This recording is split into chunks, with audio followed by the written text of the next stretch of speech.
Assalamualaikum warahmatullahi wabarakatuh. Yang terhormat Bapak Benarda SPMM selaku dosen pengampu mata kuliah Sistem Pengendalian Manajemen. Kami dari kelompok 1 kelas 06 SAKP 010 akan menjelaskan materi mengenai kerangka konseptual sistem perencanaan dan pengendalian manajemen. Sebelum lanjut ke materi, kami akan memperkenalkan diri terlebih dahulu. Perkenalkan, nama saya Stella Maulana Putri dengan NIM 201011120535. Perkenalkan, nama saya Novianti Rahmah dengan NIM 201011120641.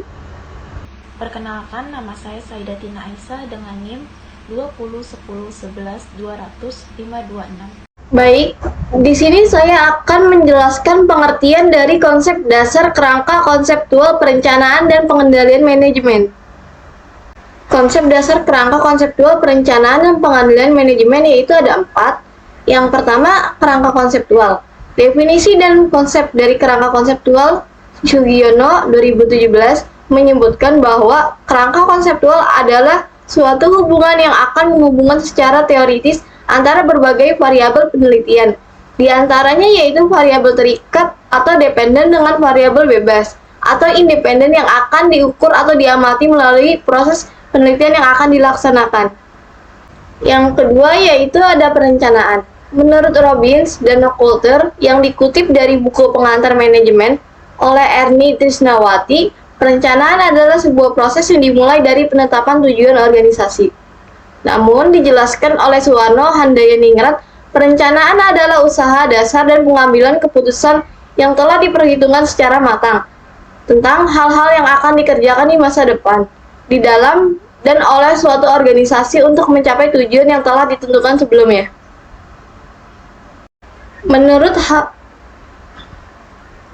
Yang ketiga yaitu pengendalian.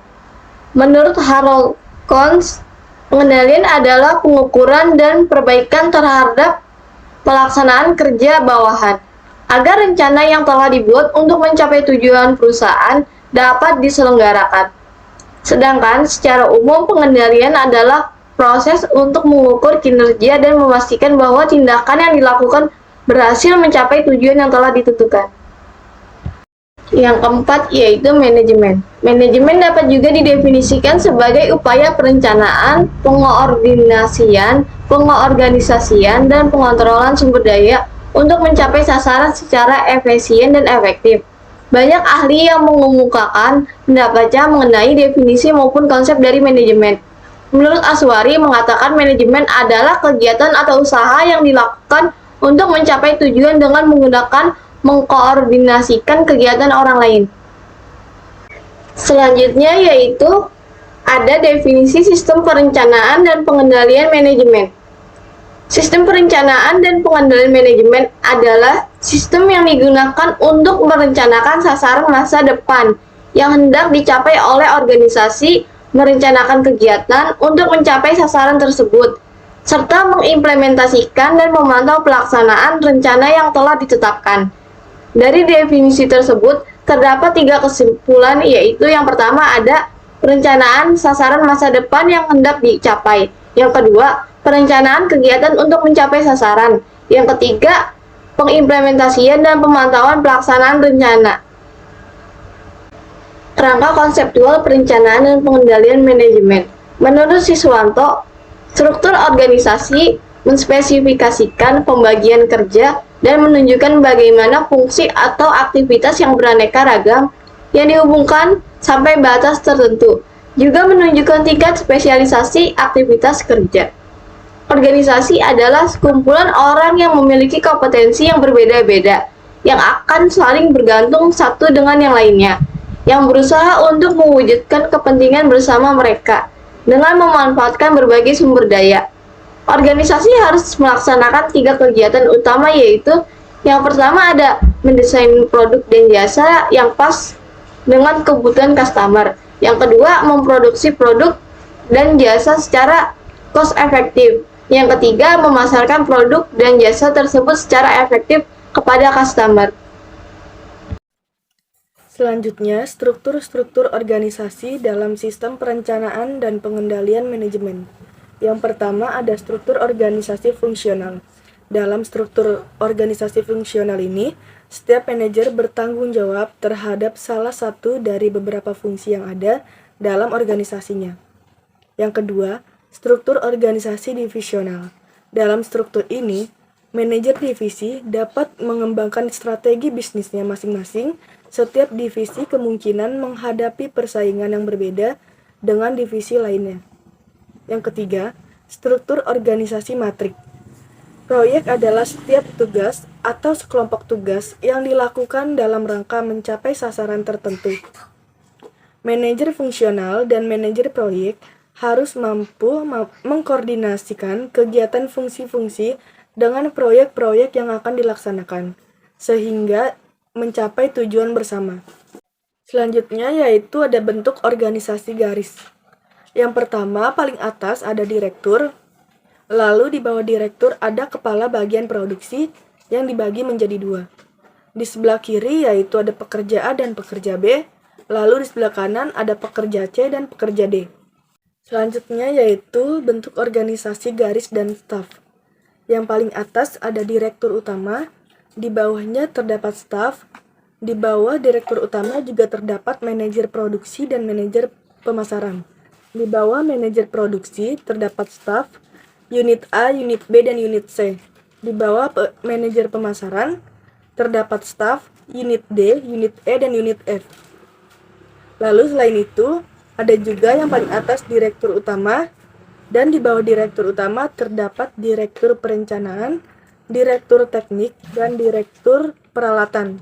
Di bawah dari ketiga tersebut ada proyek A, proyek B, dan proyek C, serta proyek D. Selanjutnya yaitu struktur organisasi fungsional. Struktur organisasi fungsional adalah jenis struktur organisasi yang umum digunakan perusahaan dengan mengelompokkan karyawannya berdasarkan keahlian. Jadi, dalam setiap bagian diisi orang-orang yang memiliki keterampilan serta tugas yang sama, di mana pada akhirnya mereka akan dibagi ke dalam beberapa unit pekerjaan. Dan untuk contoh struktur fungsional dalam suatu perusahaan atau organisasi dapat dilihat pada bagian berikut. Yang pertama dimulai dari direktur, kedua kepala bagian kepegawaian, ketiga kepala bagian produksi, keempat kepala bagian pemasaran, dan kelima kepala bagian keuangan. Dilanjut dengan kepala proyek A dan diakhiri dengan kepala proyek B. Berikut ini merupakan berbagai faktor yang perlu dipertimbangkan dalam perencanaan suatu sistem. Yang pertama, tidak ada desain sistem yang baik atau yang buruk di lingkungan. Yang ada, apakah suatu sistem sesuai dengan lingkungan bisnis yang dimasuki oleh perusahaan. Yang kedua, bisnis ibarat suatu teritorial. Untuk menjelajahinya diperlukan suatu peta. Peta yang menggambarkan lingkungan bisnis yang dimasuki oleh perusahaan disebut paradigma. Yang ketiga, setiap sistem terdiri atas dua komponen, yaitu struktur dan proses. Struktur sistem merupakan komponen-komponen yang berkaitan satu dengan yang lainnya, yang secara bersama-sama membentuk suatu sistem. Yang keempat, setiap sistem yang kita desain memerlukan kompetensi tertentu untuk menjalankan sistem tersebut. Kompetensi untuk menjalankannya disebut managerial skill. Selanjutnya yaitu bagaimana karakteristik lingkungan bisnis sekarang dan di masa depan. Terdapat 3 karakteristik bisnis sekarang dan di masa depan, diantaranya yaitu yang pertama, customer memegang kendali bisnis. Yang kedua, persaingan menjadi tajam.